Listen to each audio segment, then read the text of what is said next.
What if your friends are more dangerous than your enemies? What if trust is the exact thing that makes you weak? Hello and welcome to Smart Wealth. Today, we're breaking down one of the most controversial laws of power. Never trust friends, learn to use enemies. In this lesson, you'll learn why loyalty can be misleading and how power comes from understanding people, not just trusting them. Let's dive in. Be wary of friends. They will betray you more quickly, for they are easily aroused to envy. They also become spoiled and tyrannical. But hire a former enemy, and he will be more loyal than a friend because he has more to prove. In fact, you have more to fear from friends than from enemies. If you have no enemies, find a way to make them. Transgression of the law. In the mid-9th century A.D., a young man named Mikhail III assumed the throne of the Byzantine Empire. His mother, the Empress Theodora, had been banished to a nunnery, and her lover, Theoctistus, had been murdered. At the head of the conspiracy to depose Theodora and enthrone Mikhail had been Mikhail's uncle, Bardas, a man of intelligence and ambition. Mikhail was now a young, inexperienced ruler, surrounded by intriguers, murderers, and profligates. In this time of peril, he needed someone he could trust as his counselor, and his thoughts turned to Basilius, his best friend. Basilius had no experience whatsoever in government and politics. In fact, he was the head of the royal stables, but he had proven his love and gratitude time and again. They had met a few years before, when Mikhail had been visiting the stables just as a wild horse got loose. Basilius, a young groom from peasant Macedonian stock, had saved Mikhail's life. The groom's strength and courage had impressed Mikhail, who immediately raised Basilius from the obscurity of being a horse trainer to the position of head of the stables. He loaded his friend with gifts and favors, and they became inseparable. Basilius was sent to the finest school in Byzantium, and the crude peasant became a cultured and sophisticated courtier. Now Mikhail was emperor, and in need of someone loyal. Who could he better trust with the post of chamberlain and chief counselor than a young man who owed him everything? Basilius could be trained for the job, and Mikhail loved him like a brother. Ignoring the advice of those who recommended the much more qualified Bardas, Mikhail chose his friend. Basilius learned well and was soon advising the emperor on all matters of state. The only problem seemed to be money. Basilius never had enough. Exposure to the splendor of Byzantine court life made him avaricious for the perks of power. Mikhail doubled, then tripled his salary, ennobled him, and married him off to his own mistress, Eudoxia Ingerina. Keeping such a trusted friend and advisor satisfied was worth any price. But more trouble was to come. Bardas was now head of the army, and Basilius convinced Mikhail that the man was hopelessly ambitious. Under the illusion that he could control his nephew, Bardas had conspired to put him on the throne, and he could conspire again, this time to get rid of Mikhail and assume the crown himself. Basilius poured poison into Mikhail's ear until the emperor agreed to have his uncle murdered. During a great horse race, Basilius closed in on Bardas in the crowd and stabbed him to death. Soon after, Basilius asked that he replace Bardas as head of the army, where he could keep control of the realm and quell rebellion. This was granted. Now Basilius's power and wealth only grew, and a few years later, Mikhail, in financial straits from his own extravagance, asked him to pay back some of the money he had borrowed over the years. To Mikhail's shock and astonishment, Basilius refused, with a look of such impudence. To have a good enemy, choose a friend. He knows where to strike. Diane de Poitiers, 1499 to 1566, mistress of Henri II of France. Every time I bestow a vacant office, I make 100 discontented persons and one ingrate. Louis XIV, 1638 to 1715. Thus, for my own part, I have more than once been deceived by the person I loved most, and of whose love above everyone else's I have been most confident, so that I believe that it may be right to love and serve one person above all others, according to merit and worth, but never to trust so much in this tempting trap of friendship as to have cause to repent of it later. Baldassare Castiglione, 1478 to 1529. The Snake, the Farmer, and the Heron. A snake chased by hunters asked a farmer to save its life. To hide it from its pursuers, the farmer squatted and let the snake crawl into his belly. But when the danger passed and the farmer asked the snake to come out, the snake refused. It was warm and safe inside. On his way home, the farmer saw a heron and went up to him and whispered what had happened. The heron told him to squat and strain to eject the snake. When the snake snuck its head out, the heron caught it, pulled it out, and killed it. The farmer was worried that the snake's poison might still be inside him, and the heron told him that the cure for snake poison was to cook and eat 6 white fowl. "You're a white fowl, you'll do for a start," said the farmer. He grabbed the heron, put it in a bag, and carried it home, where he hung it up while he told his wife what had happened. His wife said, "I'm surprised at you. The bird does you a kindness, rids you of the evil in your belly, saves your life, in fact, yet you catch it and talk of killing it." She immediately released the heron, and it flew away, but on its way it gouged out her eyes.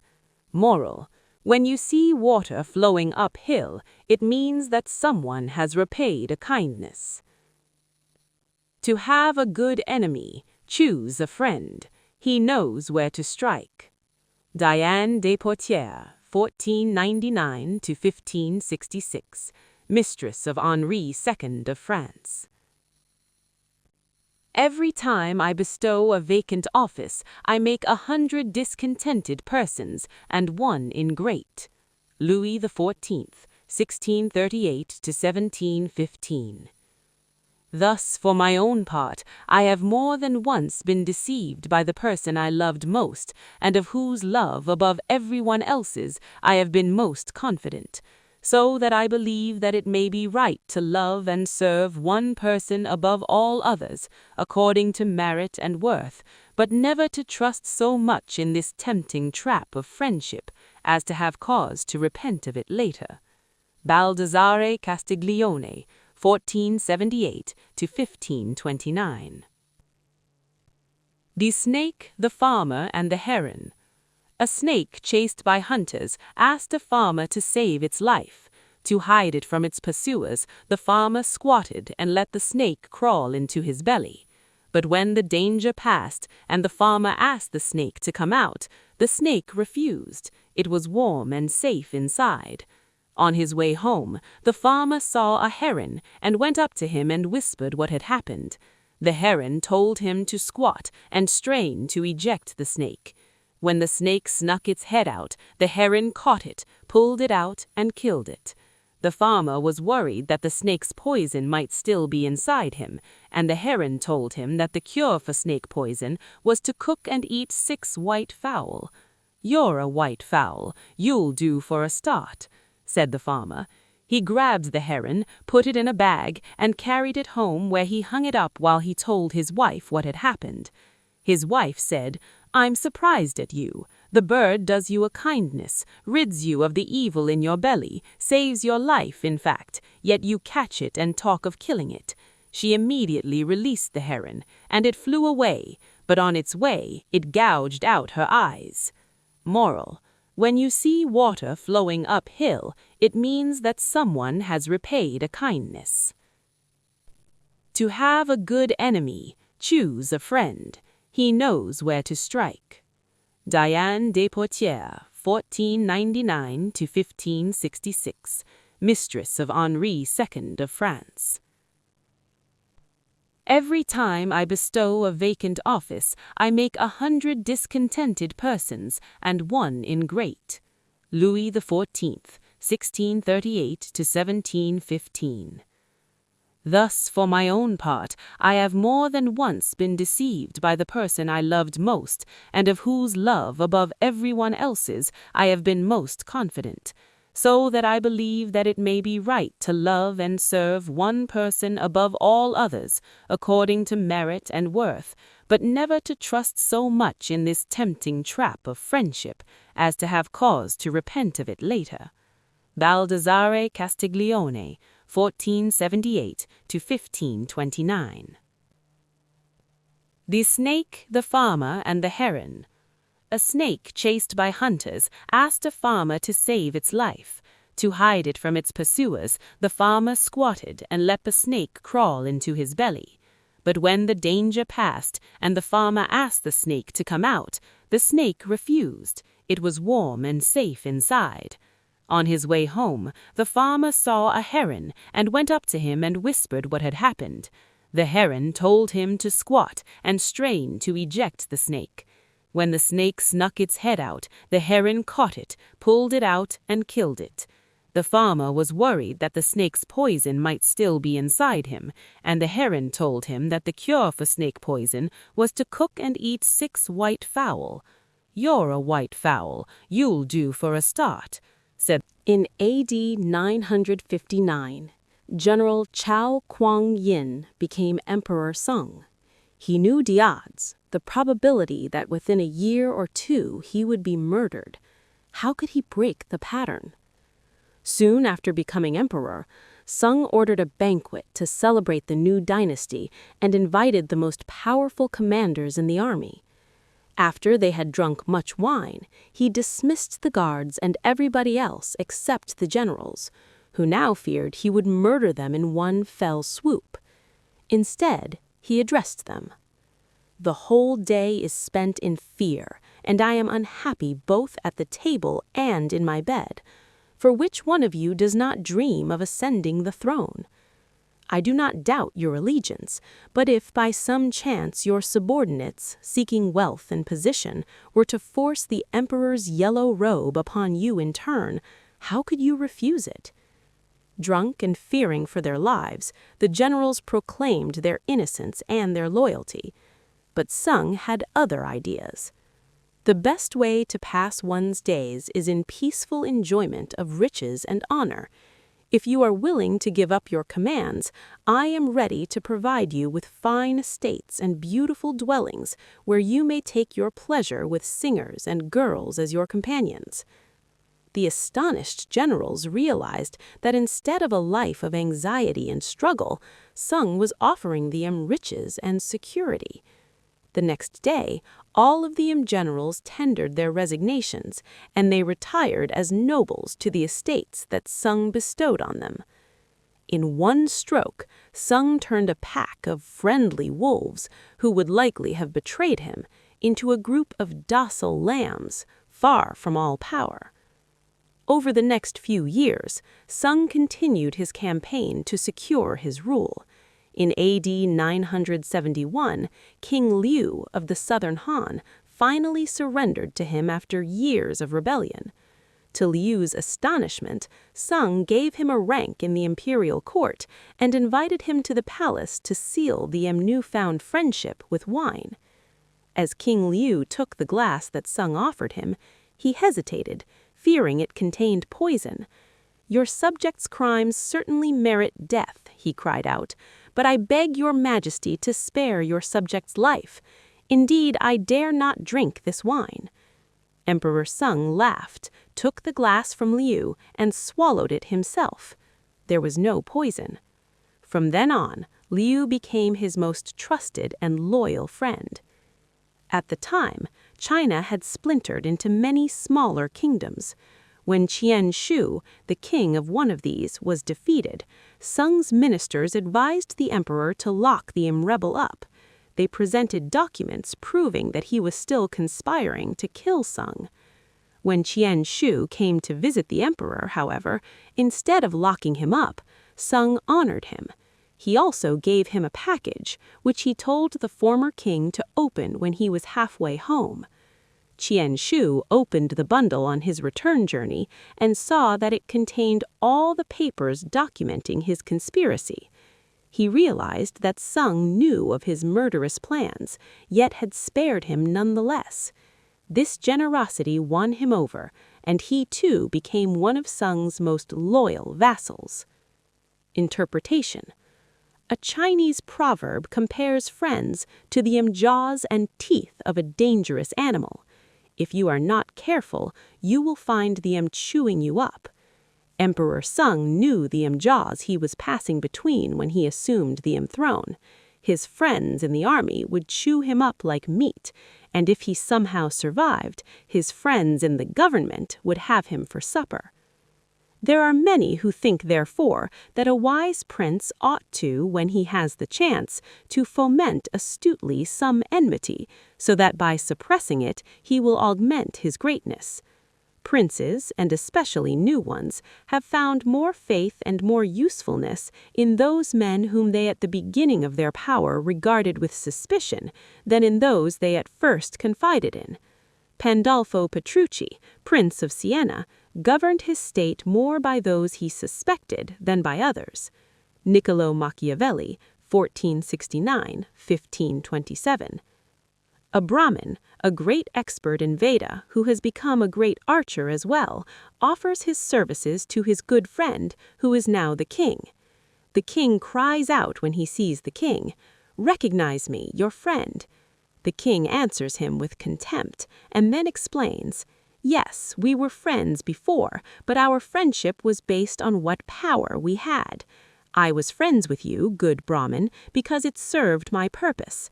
No pauper is friend to the rich, no fool to the wise, no coward to the brave. An old friend who needs him. It is two men of equal wealth and equal birth that contract friendship and marriage, not a rich man and a pauper. An old friend who needs him. The Mahabharata, send 3rd century BC. Pick up a bee from kindness and learn the limitations of kindness. Sufi proverb. Emperor Sung would have no truck with friends. He bribed his fellow generals with splendid estates and kept them far away. This was a much better way to emasculate them than killing them, which would only have led to other generals to seek vengeance. And Sung would have nothing to do with friendly ministers. More often than not, they would end up drinking his famous cup of poisoned wine. Instead of relying on friends, Sung used his enemies, one after the other, transforming them into far more reliable subjects. While a friend expects more and more favors and seethes with jealousy, these former enemies expected nothing and got everything. A man suddenly spared the guillotine is a grateful man indeed, and will go to the ends of the earth for the man who has pardoned him. In time, these former enemies became Sung's most trusted friends. And Sung was finally able to break the pattern of coups, violence, and civil war. The Sung dynasty ruled China for more than 300 years. In a speech Abraham Lincoln delivered at the height of the Civil War, he referred to the Southerners as fellow human beings who were in error. An elderly lady chastised him for not calling them irreconcilable enemies who must be destroyed. "Why, madam," Lincoln replied, "do I not destroy my enemies when I make them my friends?" Men are more ready to repay an injury than a benefit, because gratitude is a burden and revenge a pleasure. Tacitus, send AD 55–120. Keys to power. It is natural to want to employ your friends when you find yourself in times of need. The world is a harsh place, and your friends soften the harshness. Besides, you know them. Why depend on a stranger when you have a friend at hand? The problem is that you often do not know your friends as you imagine. Friends agree on things in order to avoid an argument. They cover up their unpleasant qualities so as not to offend each other. They laugh extra hard at each other's jokes. Since honesty rarely strengthens friendship, you may never know how a friend truly feels. Friends will say that they love your poetry, adore your music, envy your taste in clothes. Maybe they mean it. Often they do not. When you decide to hire a friend, you gradually discover the qualities he or she has kept hidden. Strangely enough, it's your act of kindness that unbalances everything. People want to feel they deserve their good fortune. The receipt of a favor can become oppressive. It means you have been chosen because you are a friend, not necessarily because you are deserving. There is almost a touch of condescension in the act of hiring friends that secretly afflicts them. The injury will come out slowly, a little more honesty, flashes of resentment and envy here and there, and before you know it, your friendship fades. The more favors and gifts you supply to revive the friendship, the less gratitude you receive. Ingratitude has a long and deep history. It has demonstrated its powers for so many centuries that it is truly amazing that people continue to underestimate them. Better to be wary. If you never expect gratitude from a friend, you will be pleasantly surprised when they do prove grateful. The problem with using or hiring friends is that it will inevitably limit your power. The friend is rarely the one who is most able to help you, and in the end, skill and competence are far more important than friendly feelings. Michael III had a man right under his nose who would have steered him right and kept him alive. That man was Bardas. All working situations require a kind of distance between people. You are trying to work, not make friends. Friendliness, real or false, only obscures that fact. The key to power, then, is the ability to judge who is best able to further your interests in all situations. Keep friends for friendship, but work with the skilled and competent. Your enemies, on the other hand, are an untapped gold mine that you must learn to exploit. When Talleyrand, Napoleon's foreign minister, decided in 1807 that his boss was leading France to ruin and the time had come to turn against him, he understood the dangers of conspiring against the emperor. He needed a partner, a confederate. What friend could he trust in such a project? He chose Joseph Fouché, head of the secret police, his most hated enemy, a man who had even tried to have him assassinated. He knew that their former hatred would create an opportunity for an emotional reconciliation. He knew that Fouché would expect nothing from him, and in fact would work to prove that he was worthy of Talleyrand's choice. A person who has something to prove will move mountains for you. Finally, he knew that his relationship with Fouché would be based on mutual self-interest and would not be contaminated by personal feeling. The selection proved perfect. Although the conspirators did not succeed in toppling Napoleon, the union of such powerful but unlikely partners generated much interest in the cause. Opposition to the emperor slowly began to spread, and from then on, Talleyrand and Fouché had a fruitful working relationship. Whenever you can, bury the hatchet with an enemy and make a point of putting him in your service. As Lincoln said, you destroy an enemy when you make a friend of him. In 1971, during the Vietnam War, Henry Kissinger was the target of an unsuccessful kidnapping attempt, a conspiracy involving, among others, the renowned anti-war activist priests, the Berrigan brothers, 4 more Catholic priests, and 4 nuns. In private, without informing the Secret Service or the Justice Department, Kissinger arranged a Saturday morning meeting with 3 of the alleged kidnappers. Explaining to his guests that he would have most American soldiers out of Vietnam by mid-1972, he completely charmed them. They gave him some Kidnap Kissinger buttons, and one of them remained a friend of his for years, visiting him on several occasions. This was not just a one-time ploy. Kissinger made a policy of working with those who disagreed with him. Colleagues commented that he seemed to get along better with his enemies than with his friends. Without enemies around us, we grow lazy. An enemy at our heels sharpens our wits, keeping us focused and alert. It is sometimes better, then, to use enemies as enemies rather than transforming them into friends or allies. Mao Tse-tung saw conflict as key in his approach to power. In 1937, the Japanese invaded China, interrupting the civil war between Mao's communists and their enemy, the nationalists. Fearing that the Japanese would wipe them out, some communist leaders advocated leaving the nationalists to fight the Japanese and using the time to recuperate. Mao disagreed. The Japanese could not possibly defeat and occupy a vast country like China for long. Once they left, the communists would have grown rusty if they had been out of combat for several years and would be ill-prepared to reopen their struggle with the nationalists. To fight a formidable foe like the Japanese, in fact, would be the perfect training for the communists' ragtag army.